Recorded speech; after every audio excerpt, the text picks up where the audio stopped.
Sherlock Holmes, personagem muito conhecido dos filmes como detetive eficiente, tem sido revivido nos últimos anos, em virtude da procura por profissionais da área na resolução de inúmeros casos. Aqui comigo, dois Sherlock Holmes, o Ademir de Oliveira, que é o presidente da Associação dos Detetives de Campinas, que é o de camisa mais clara, e o Milton Gonçalves Silveira Júnior. Agora, a minha primeira pergunta está aí mesmo. Por que a procura tem sido tão grande para a resolução dos casos?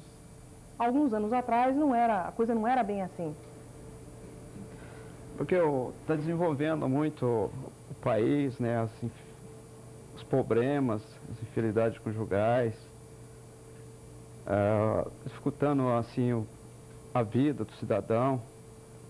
E também assim a televisão se está mostrando muito detetive particular nos filmes, como eles executam o serviço. Então, por isso, o grande aumento da procura do detetive particular no Brasil. Quer dizer, a TV tem influenciado também pela procura? Tem influenciado, sim, na procura. Agora, com você, quais os casos mais solicitados? Olha, dos mais diversificados possível, tá? Furto, os casos conjugais, tem infiltração dentro das empresas, tentativa de homicídio, enfim, dos mais diversificados possível, né? No caso de uma empresa agora, me despertou a curiosidade, como é que vocês agem? E para que tipo de situação dentro de uma empresa? Por exemplo, está sendo subtraída mercadorias dentro de uma empresa, ou mesmo dinheiro.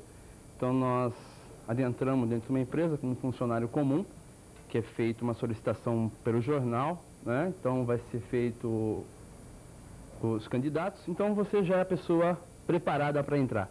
Então, automaticamente você vai ter um cartão de pontos se houver necessidade, você vai usar o uniforme da empresa se houver necessidade, você vai ser um funcionário da empresa. E você faz todo o relatório e entrega a quem fez o contrato com você, no contratante, né? Olha só, se passa a ser um funcionário da empresa, então... Um funcionário da empresa, né? Como ele tivesse trabalhando normalmente dentro da empresa e você vai fazendo as investigações normais que automaticamente haveria necessidade de ser feita. Ademir, com relação à infidelidade conjugal, como é que é a ação de vocês?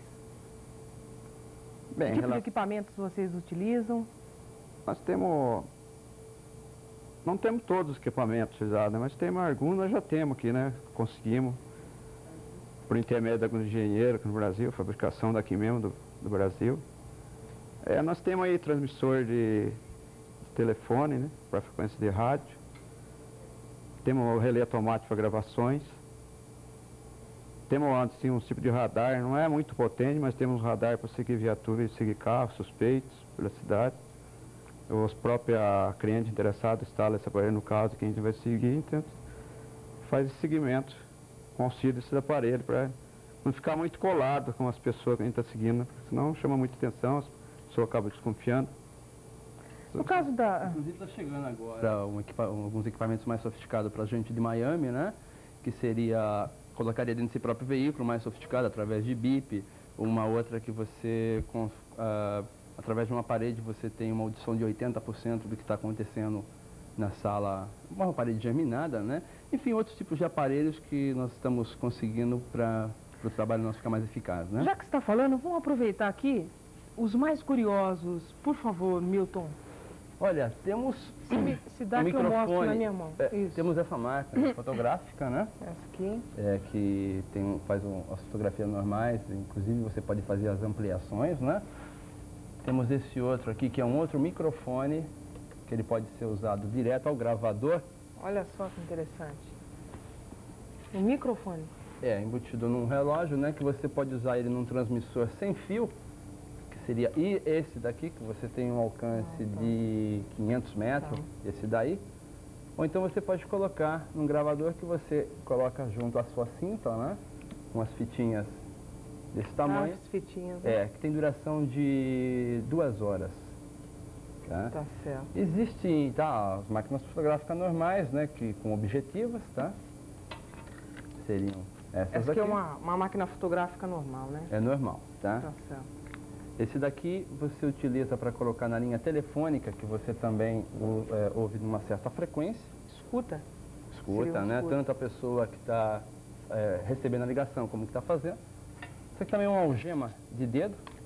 Ixi. Bem pequenininha, né? Credo. Olha aí. Ah. Temos a princípio, isso aqui é um De vaso. dedo? Mas como é que funciona Você isso? coloca no polegar, né? Ah. Você coloca nos dois polegares, coloca e trava. E esse aqui também, aparentemente, parece ser um simples vaso, né? Mas tem um microfone dele embutido. Olha só aqui, ó.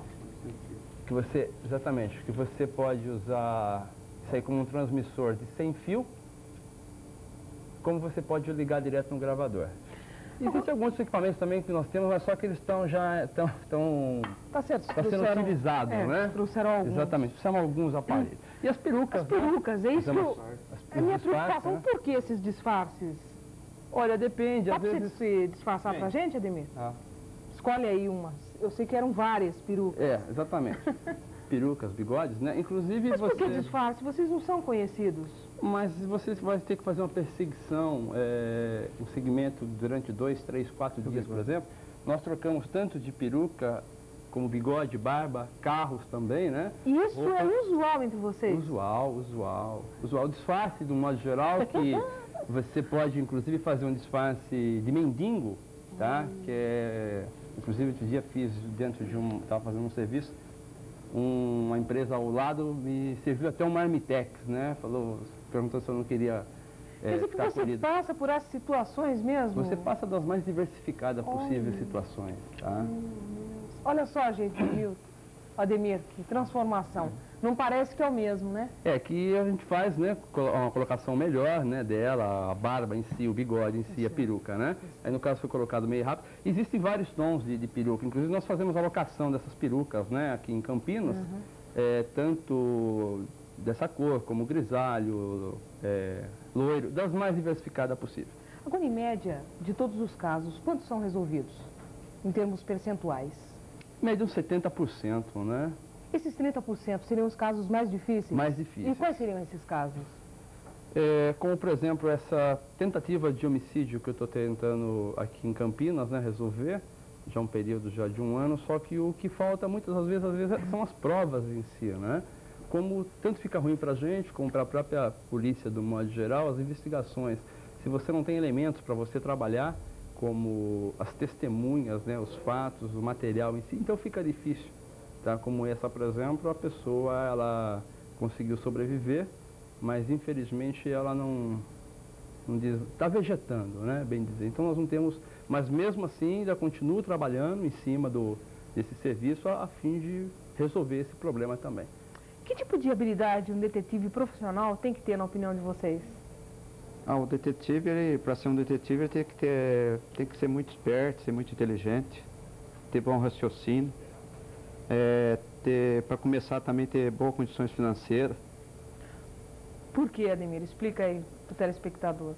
Porque as pessoas interessadas nesse tipo de serviço de investigação, eles procuram as pessoas de mais responsabilidade, as pessoas assim, que têm um meio de contato telefone, tenham somente um escritório, uma pessoa bem aparentada. Porque se a pessoa não tem condições financeiras, mora muito longe do centro, muito retirado, os clientes não dão confiança, um detetive assim. Olha aqui, mais um equipamento, é um dos mais curiosos, eu diria, está aqui na minha mão. Pediria ao Jairo para focalizar o que é. Esse é um microfone também, que pode ser usado tanto como sem fio, como direto num gravador, né? Aparentemente é uma caneta que você coloca, né, no bolso, e é um microfone também. Agora, cá entre nós, detetive particular acaba com muito casamento também ou não? É a mais variada possível, né, os trabalhos, né? Nós trabalhamos assim, como se fosse levar isso em conta, o advogado também, ele acabaria com o casamento porque ele faz o divórcio, né? Mas nós trabalhamos Existem sim muitos casos conjugais, tá? Que essa daí é um percentual, eu acredito que de 99% são que geralmente a gente consegue resolver. O problema de Campinas, do modo geral, a perseguição é que o pessoal comete muita infração de trânsito. Entra com muito farol vermelho, entra em muitas ruas contramão, então isso impossibilita às vezes uma perseguição. E talvez com esse equipamento que está chegando para a gente, de Miami, né? Vai ajudar bastante o nosso trabalho assim, na perseguição do modo geral. Quanto tempo em média, né? Tirando esse caso que você me colocou muito complicado aí, de homicídio e tal, esporádico, quanto tempo em média vocês levam para conseguir concluir o caso? Cada caso estipula-se um tempo de investigação, tá? Ele pode ter uma variação de 1 semana, de 1 dia, como de um mês ou até mais. Então, o que a gente faz? Nós entramos, o cliente, né, entra em contato, né, nós fazemos uma avaliação do serviço em si, do que eles têm, do que tem para nos oferecer, entre aspas, né, seria assim a forma da gente poder saber a investigação do modo geral. E assim você determina o preço, né, faz-se um contrato e determina-se um prazo, se estipula um prazo para poder concluir o serviço. É quase todo tipo de caso vocês pegam ou vocês chegam a rejeitar algum tipo de caso? Não, dependendo da presença da pessoa, a pessoa procura assim, a gente pode rejeitar se a pessoa estiver muito nervosa, se a pessoa tem esse problema assim de agressividade, né? Uma ameaça, assim, se caso pegar, então a gente suspende o serviço, a gente não executa esse tipo de serviço. Para a pessoa que contrata o serviço, sai muito caro? Quanto está em média uma investigação serviço hoje? de investigação é cara, do modo geral. Um caso conjugal depende, por exemplo, ele pode variar de 200, 300, 500. Isso aí vai depender muito da perseguição em si, até o ponto, inclusive, de você seguir o cônjuge até ele sair fora, tanto da cidade como do estado ou do país. Então você tem sempre, inclusive, está documentado com passaporte, cartões de crédito, bom dinheiro no bolso, um carro com bastante combustível para você sempre, nunca perder quem você está seguindo. Tá ótimo, agradeço a presença de vocês aqui no nosso programa. Muito obrigado. Obrigado. A gente dá uma paradinha, mas daqui a pouco volta para falar com o seu Ângelo Falsarello. Já, já.